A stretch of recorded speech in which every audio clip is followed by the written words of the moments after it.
যারা ওয়াজ করতো যাদের মধ্যে আমল ছিল, তাদের অজে মানুষ কানছে, তাদের অজে মানুষ আমার মাওলারে চিনছে। সম্মানের মরম আল্লাহর কুদুম আজকে দুনিয়ার জমিনে নাই।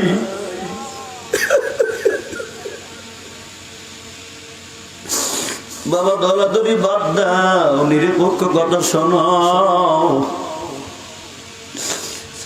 আল্লাহর কুতুবেরা যারা ছিল, বড় বড় আল্লাহর ওলিরা যারা ছিল, তাদের বয়ানে মানুষের দিলে কি দাগ কাটছে। সরমনার মরম আল্লাহর কুতুবকে যারা দেখছে, ঘড়ি যারা 45টা মিনিট অথবা 1 ঘন্টা জান্নাত জাহান্নামের বয়ান করত, যখন জান্নাতের বয়ান করত তখন মনে হইতো যেন জান্নাতটা আমার সামনে। যখন জাহান্নামের বয়ান করতো আল্লাহর কুতুব, যখন জাহান্নামের বিবরণ দিত, মনে হয় যেন এই যে আমি এখন জাহান্নামের মধ্যে পড়ে গেছি, আমি এখন জাহান্নামের আগুনের মধ্যে আছি। ইমানদাররা না, শুধু আল্লাহওয়ালারা না, নামাজিরা না,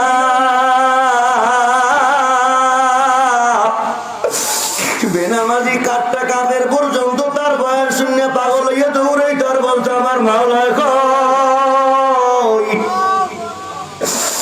আমি আমার মাওলারে কোথায় গেলে পাইব।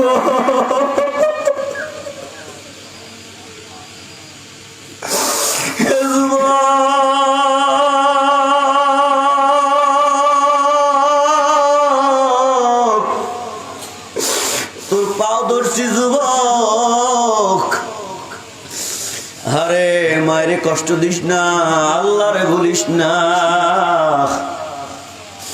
দুনিয়ার জমিনে যারে আপন আপন বলো, মা বাবা ছাড়া কিন্তু কাউ আপন মনে হয় না। যেহেতু মনে পড়ছে বললেই ভালাই, সন্তানকে মা বড় করছে, লালন পালন করছে, স্কুলে ভার্সিটিতে পড়াইছে, সন্তান এক সুন্দর মেয়ে দেখে বিবাহ করিয়ে বাড়িতে আসছে। এই পুত্রবধূর সঙ্গে আর শাশুড়ির সঙ্গে বনিবনাদ হয় না। যখন বনিবনাদ হয় না, ছেলে স্ত্রীকে নিয়ে চলে গেছে। 7 বছর পর্যন্ত কোনো খবর নাই। 7 বছর পর ছেলের যৌবন নিয়ে চলে গেছে, আল্লাহর গজব শুরু হয়ে গেছে। স্ত্রী বলে তোমার যৌবনিয়াত নাই, তোমার সঙ্গে আমি থাকবো না। মাত্র 20 মিনিট সময় দে যুবক, শোন বাবাজিরা শোনেন। আরে চলে গেছে, এখন ছেলে কি করবে চিন্তা করে, এখন আমি কোথায় যাব, কার কাছে যাব। মাকে ছেড়ে আসলাম, মা বাবাকে ছেড়ে আসলাম, তাদের তো কোনো খোঁজ খবরই আমার কাছে নাই। 7 বছর হয়ে গেছে, অন্তত যাই একটু মায়ের সঙ্গে দেখাটা করে আসি, বাবার সঙ্গে দেখাটা করে আসি। যখন আরে মা বাবার উদ্দেশ্য রওনা করছে, মা বাবার উদ্দেশ্য রওনা করিয়া দেখে যে বাড়িটার আগের জায়গায় নাই, আগের মতো নাই, ঘর নাই, গাছপালা কিচ্ছু নাই। নতুন কয়টা গাছ লাগানো আছে, একজন লোক একটা দা দিয়ে বাগানের ডালগুলো কাটতেছে। জিজ্ঞেস করে ভাই বাড়িটা তো অমুকের, কয় হ্যাঁ অমুকের ছিল, এখন আর নাই, আমার কাছে বিক্রি করে দিয়েছে। কেন? কয় ওই যে পুরুষ লোকটা সে অসুস্থ হয়ে গেছিল, অসুস্থ হয়ে যাওয়ার পর তার চিকিৎসার জন্য টাকা লাগতো, তাই বাড়ি বিক্রি করে চিকিৎসা করেছে। কিন্তু না, সে লোকটা আর শেষ রক্ষা হয় নাই, সে বাঁচে নাই, মারা গেছে। আর যে বৃদ্ধা মহিলা ছিল, ওই বৃদ্ধা মহিলাটা পাশের গ্রামে একটা মানুষ এটা ঝুপড়ির ঘর দেশে থাকতে, সেই ঘরের মধ্যে থাকে আর মানুষের বাড়িতে ভিক্ষা করে আর খায়। শুনছি মহিলার নাকি একটা যুবক সন্তান ছিল, 7 বছর হয়েছে ওই সন্তান চলে গেছে স্ত্রীকে নিয়ে। শুনছি মহিলা নাকি তার সন্তান আর স্ত্রী, সন্তান আর পুত্রবধূর শোকে কানতে কানতে মহিলার চক্ষু 2টা নাকি অন্ধ বানিয়ে দিয়েছে। তবু এখনো মহিলাটা কান্না করে।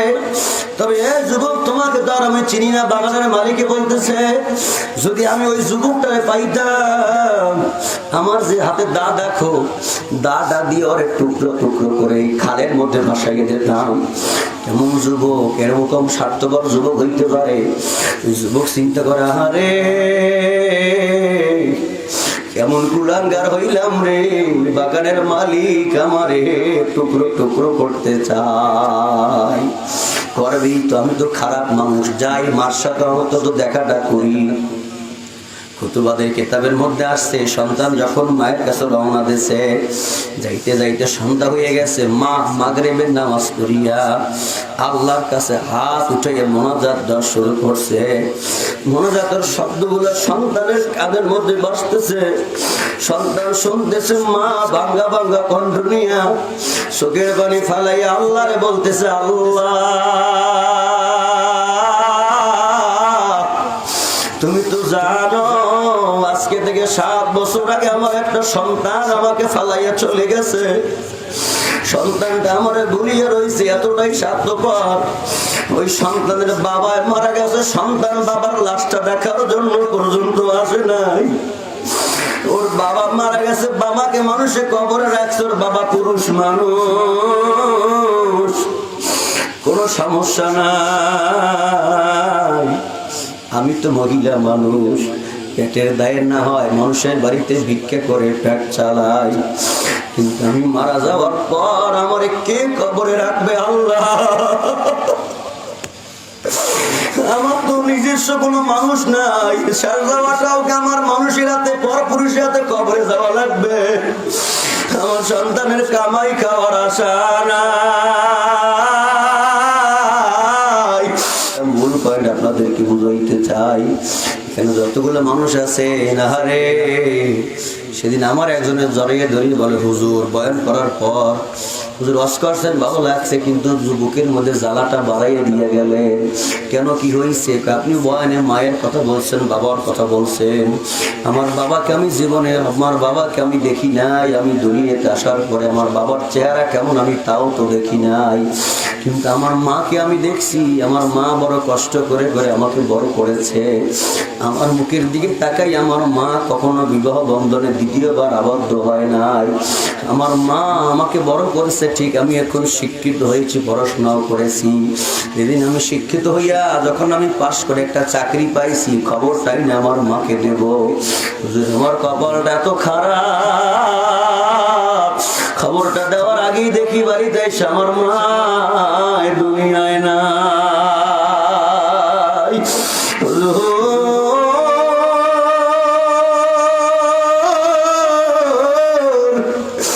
জীবনে নিজের একটা টাকা দিয়া একটা কাপড় কিনিয়া মায়ের দিতে পারি না। মাগো ধরো পড়ো, তোমার ছেলে কিনা আনছে, তোমার ছেলের কামাই করে টাকা দিয়া পড়ো, পারি নাই।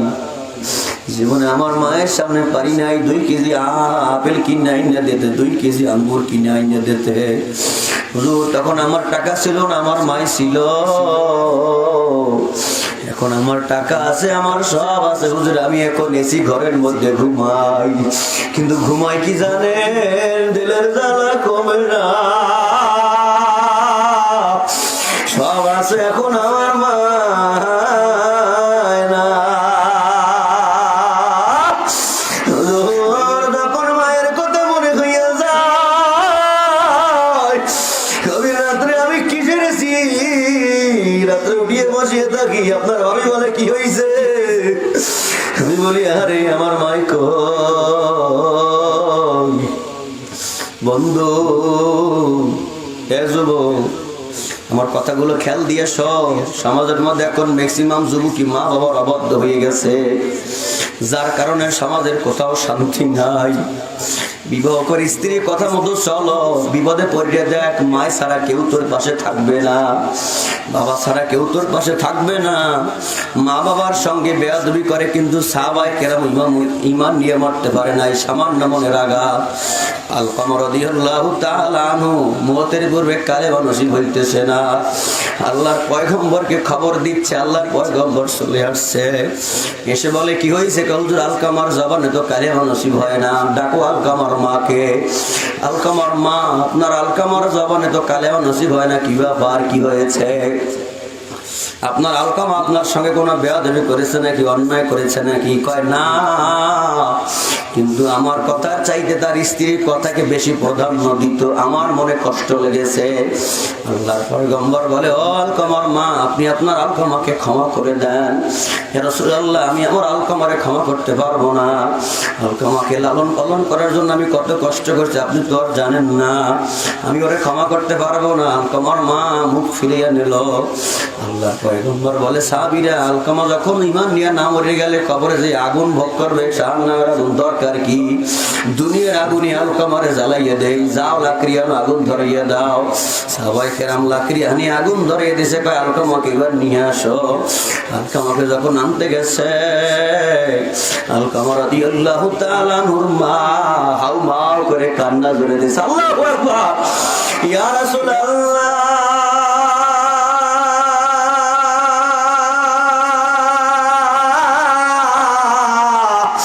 ইয়া হাবিবাল্লাহ,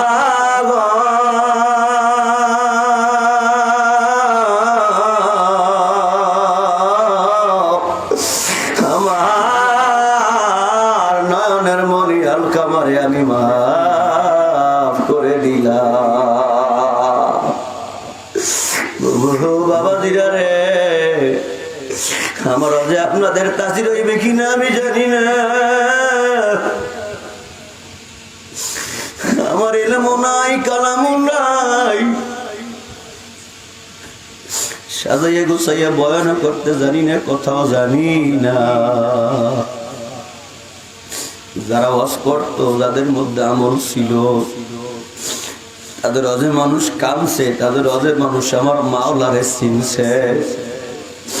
সর্বনাশ মরম আল্লাহর কুতুব আজকে দুনিয়ার জমিনে নাই।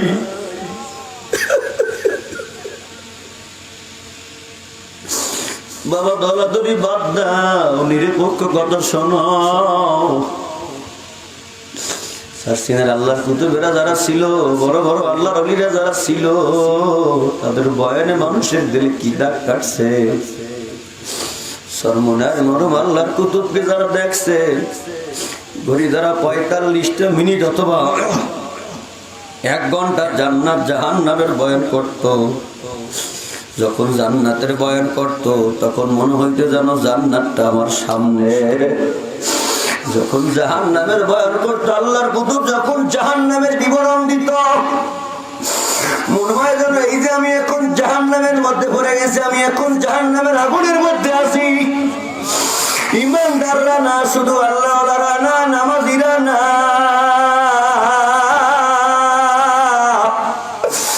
বেনামাজি কাটটা কাফের পর্যন্ত তার বয়ান শুনে পাগল হইয়া দৌড়াই তার বলতো, আমার মাওলা কই?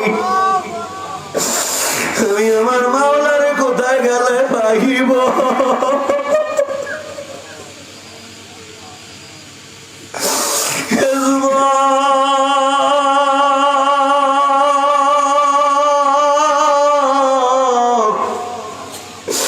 তোর পাও ধরছি যুবক, আরে মায়েরে কষ্ট দিস না, আল্লাহরে ভুলিস না। দুনিয়ার জমিনে যারে আপন আপন বলো, মা বাবা ছাড়া কিন্তু কাউ আপন মনে হয় না। যেহেতু মনে পড়ছে বললেই ভালাই, সন্তানকে মা বড় করছে, লালন পালন করছে, স্কুলে ভার্সিটিতে পড়াইছে, সন্তান এক সুন্দর মেয়ে দেখে বিবাহ করিয়ে বাড়িতে আসছে। এই পুত্রবধূর সঙ্গে আর শাশুড়ির সঙ্গে বনিবনাদ হয় না। যখন বনিবনাদ হয় না, ছেলে স্ত্রীকে নিয়ে চলে গেছে। 7 বছর পর্যন্ত কোনো খবর নাই। 7 বছর পর ছেলের যৌবন নিয়ে চলে গেছে, আল্লাহর গজব শুরু হয়ে গেছে। স্ত্রী বলে, তোমার যৌবনিয়াত নাই, তোমার সঙ্গে আমি থাকবো না। মাত্র 20 মিনিট সময় দে যুবক, শোন, বাবাজিরা শোনেন। আরে চলে গেছে, এখন ছেলে কি করবে চিন্তা করে, এখন আমি কোথায় যাব, কার কাছে যাব? মাকে ছেড়ে আসলাম, মা বাবাকে ছেড়ে আসলাম, তাদের তো কোনো খোঁজ খবরই আমার কাছে নাই। 7 বছর হয়ে গেছে, অন্তত যাই একটু মায়ের সঙ্গে দেখাটা করে আসি, বাবার সঙ্গে দেখাটা করে আসি। যখন আরে মা বাবার উদ্দেশ্যে রওনা করছে, মা বাবার উদ্দেশ্যে রওনা করিয়া দেখে যে বাড়িটার আগের জায়গায় নাই, আগের মতো নাই, ঘর নাই, গাছপালা কিচ্ছু নাই। নতুন কয়টা গাছ লাগানো আছে, একজন লোক একটা দা দিয়ে বাগানের ডালগুলো কাটতেছে।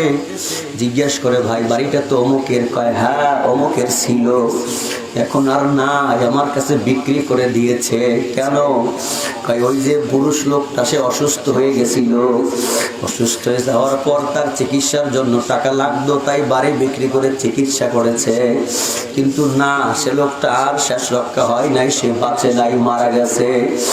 আর যে বৃদ্ধা মহিলা ছিল, ওই বৃদ্ধা মহিলাটা পাশের গ্রামে একটা মানুষ এটা ঝুপড়ির ঘর দেশে থাকতে, সেই ঘরের মধ্যে থাকে আর মানুষের বাড়িতে ভিক্ষা করে আর খায়। শুনছি মহিলার নাকি একটা যুবক সন্তান ছিল, 7 বছর হয়েছে ওই সন্তান চলে গেছে স্ত্রীকে নিয়ে। শুনছি মহিলা নাকি তার সন্তান আর স্ত্রী, সন্তান আর পুত্রবধূর শোকে কানতে কানতে মহিলার চক্ষু দুইটা নাকি অন্ধ বানিয়ে গেছে। তবু এখনো মহিলাটা কান্না করে। তবে এ যুবক, তোমাকে তো আর আমি চিনি না, বাগানের মালিকে বলতেছে, যদি আমি ওই যুবকটাকে পাইতাম, আমার যে হাতে দা দেখো, দা দিয়ে ওর টুকরো টুকরো করে খালের মধ্যে ভাসাইয়ে দিতাম। এমন যুবক, এরকম স্বার্থপর যুবক হইতে পারে? ওই যুবক চিন্তা করে, আহারে কেমন কুলাঙ্গার হইলাম রে, বাগানের মালিক আমারে টুকরো টুকরো করতে চাই। করবি তো, আমি তো খারাপ মানুষ, যাই মার সাথে তো দেখাটা করি। কুতুবাদের কিতাবের মধ্যে আসছে, সন্তান যখন মায়ের কাছে রওনা দিয়েছে, যাইতে যাইতে সন্ধ্যা হয়ে গেছে, মা মাগরিবের নামাজ পড়িয়া আল্লাহর কাছে হাত উঠাইয়া মোনাজাত দেওয়া শুরু করছে। মোনাজাতের শব্দগুলো সন্তানের কানের মধ্যে বসতেছে, সন্তান শুনতেছে, মা ভাঙ্গা ভাঙ্গা কণ্ঠ নিয়া চোখের পানি ফালাইয়া আল্লাহরে বলতেছে, আল্লাহ তুমি তো জানো আজকে থেকে 7 বছর আগে আমার একটা সন্তান আমাকে ফালাইয়া চলে গেছে। সন্তানটা আমারে ভুলিয়ে রয়েছে, এতটাই স্বার্থপর। ওই সন্তানের বাবা মারা গেছে, সন্তান বাবার লাশটা দেখার জন্য পর্যন্ত আসে নাই।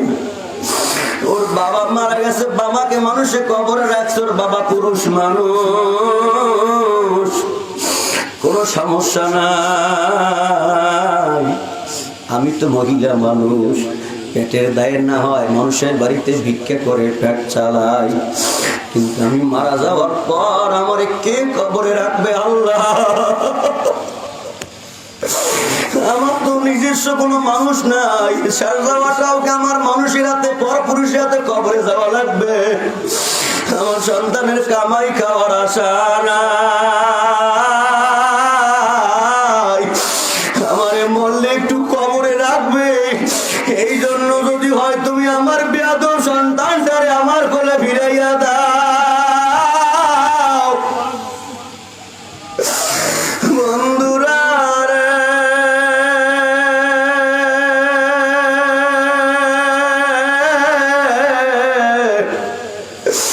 কি ওয়াজ করব,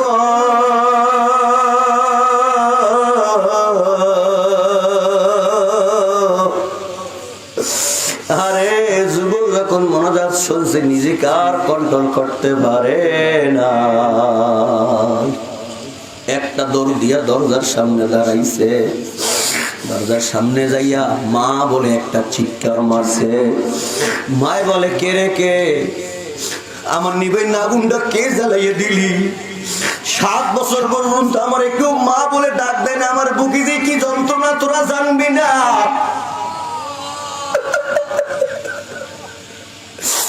কে?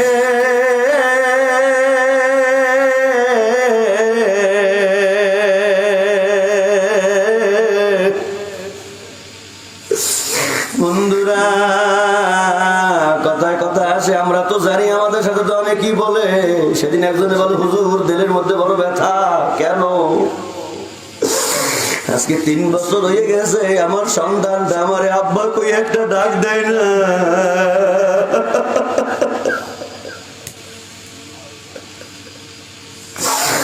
ওর মার কাছে একটা টেলিফোন পর্যন্ত করে না।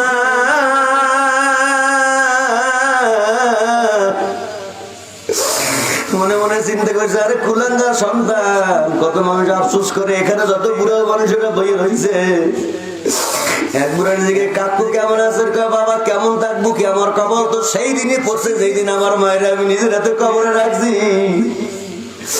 আর এই সন্তান মায়ের ডাকে না, বাবারে ডাকে না, সেটা কুলাঙ্গার সন্তান তার হইতে পারে না। মাকে যখন মা বলে ডাক দিয়েছে, কয় কে, যা আমার নিবেন না, আগুন জ্বালাইস না। সন্তান বলে মা না, আর কেউ না, আমি তোমার ছেলে আসছি, মা দরজা খোলো। মাই তো সন্তানের কণ্ঠ চেনে, মাই তো দেখে কণ্ঠ তো তার ছেলের মতোই লাগে। মাই যখন হামাগুড়ি দিয়া দৌড় দিয়া যখন দরজা খুলতে গেছে, টাস করে খুঁটির সঙ্গে বাড়ি খেয়ে মাথাটা ফাটিয়ে গেছে। মা দরজা খুলে দিয়েছে, সন্তান মায়ের পায়ের উপরে পড়াইয়া হাউমাউ করে কান্না শুরু করে দিয়েছে। আর বলে মা মাফ করে দাও, 7 বছর তোমাদের কোনো খবর নাই নাই, আমার আব্বাই মা আমার মাফ করে দিও। মায় বলে আর বাবা, মায়ের কাছে সন্তানের কোনো অপরাধ নাই, তুই আইসো তাইতে আমি খুশি, কিন্তু বাবা কাজ হইবে কি, 7 বছর আগে তোরে দেখছি, এখন দেখ আমি মা, আমার চক্ষু 2টা অন্ধ হয়ে গেছে, তুই কি শুকিয়ে গেছো, আয় বাবা একটু কাছে আয়, তোর তার জীবনে দেখা হবে না। আমি মায়ের চক্ষু গেছে, কি হয়েছে, আমার হাত তো আর বন্ধ হয় না, আমি একটু তোর চেহারাটা আমার হাত দিয়ে একটু হাতাইয়া হাতাইয়া দেখি।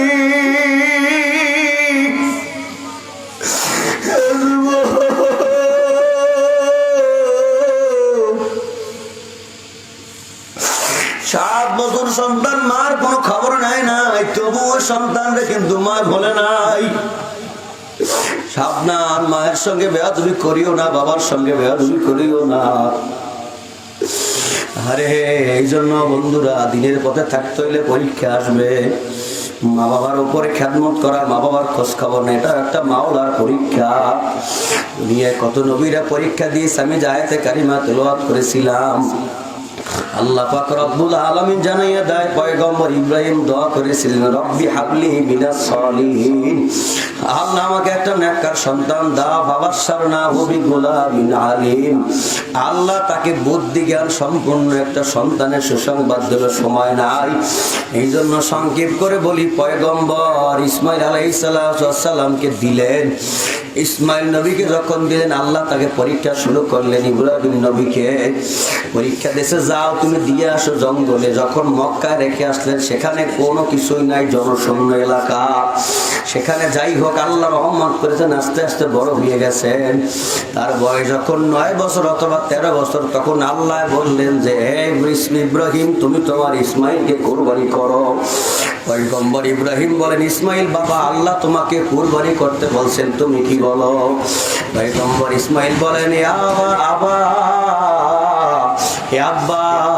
আপনি যা দেখছেন তা আপনি পালন করেন, ফাসাজিদুনি ইনশাআল্লাহু মিনাস সাবিরিন, আপনি আমাকে ধৈর্যশীল বান্দাদের কাতারে পাইবেন। দেখেন আল্লাহর কত বড় পরীক্ষা।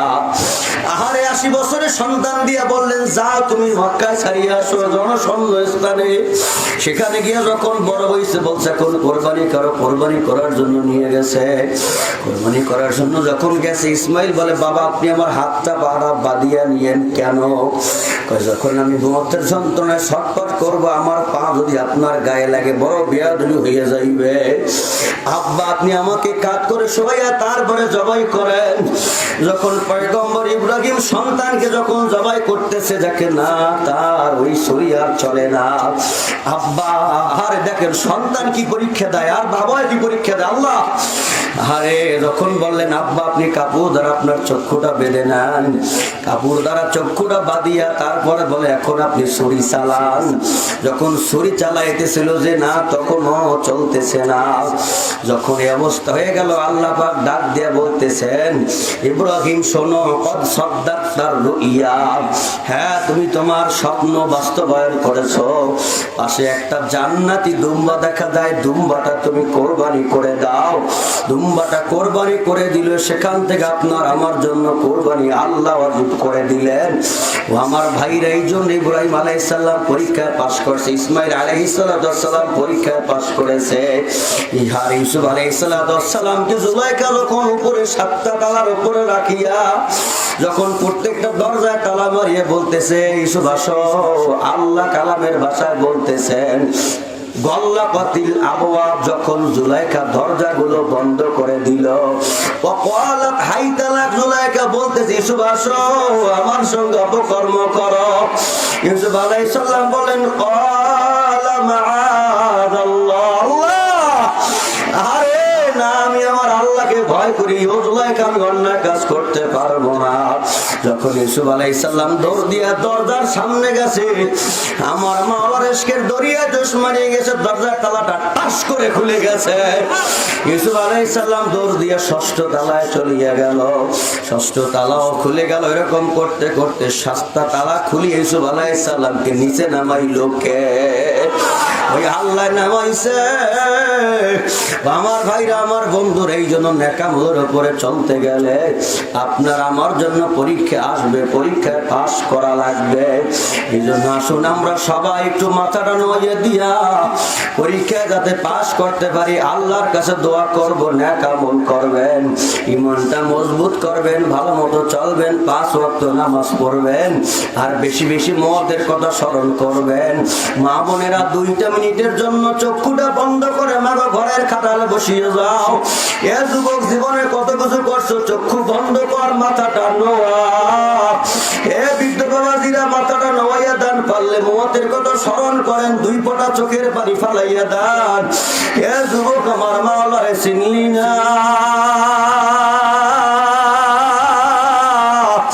আজকে তুই সমস্যার মধ্যে পড়িয়া গেছ।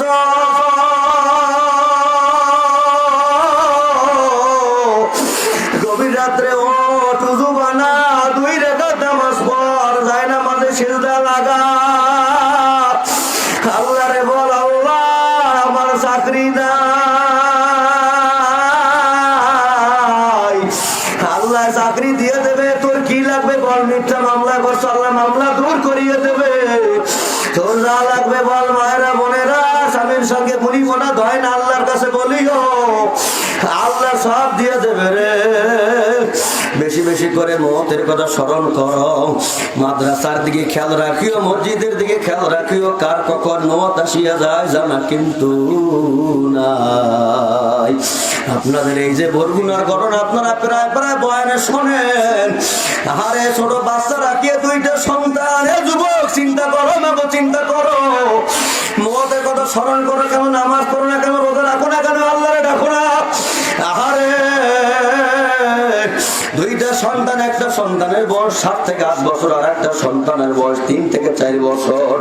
সন্তান রাখিয়া মায় মারা গেছে, মাকে যখন গোসল করাইয়া কাপড়ের কাপড় পরাইয়া কবরের মধ্যে রাখবে, জানাজা পড়াইয়া যখন কবরের মধ্যে মায়ের লাশখানা রাখছে, বড় সন্তানটা গিয়ে হুজুরের বলে, হুজুর আমার মাকে তো আর কোনোদিন দেখতে পারবো না, এখন আমি আমার মায়ের একটু শেষবারের মতো দেখতে চাই। হুজুরে বলে, না বাবা, তোমার মাকে তো কবরের মধ্যে রাখা হয়েছে, এখন আর দেখা যাইবে না বাবা, কবরে বারবার হইতেছে, যাও বাবা আর হবে না। সন্তানটা হুজুরের পাও 2টা জড়িয়ে ধরিয়ে বলে, হুজুর আপনি তো জানাজা পড়াইছেন, আপনি বললে আমার মায়ের দেখাইবে, একটু দেখাইতে বলে। হুজুর বলে, ভাইরা তোদের হাতে পায়ে ধরছি, তোদের আমার কলিজা ছিড়িয়া যায়, ওর মায়ের একটু দেখতে দে, যা তোরা সবাই দূরে যা। হুজুরের সব মানুষগুলো দূরে সরাইয়ে দিয়ে নিজেও দূরে সরিয়া সন্তানের মামার হাতটা ধরাইয়া সন্তানের হাতে দিয়ে বলে, বাবা তাড়াতাড়ি করবি। ওই সন্তানটা কবরের দিকে দেখে, মায়ের পুরো শরীরটা একেবারে সাদা কাপড় দিয়ে মোড়ানো। যারা মায়ের কবরে রাখছেন ওই সময়টা একটু খেয়াল করে, সন্তান দেখে ওই তো আমার মায়ের চাঁদ মাখা মুখটা দেখা যায়, যেই মা আমি না খাইলে আমার মায় খাইতো না, আমি না ঘুমাইলে আমার মায় ঘুমাইতো না, ওই মা ওই মুখে আমারে আর কোনোদিন চুমা দেবে না, কোনোদিন আদর করবে না। সন্তান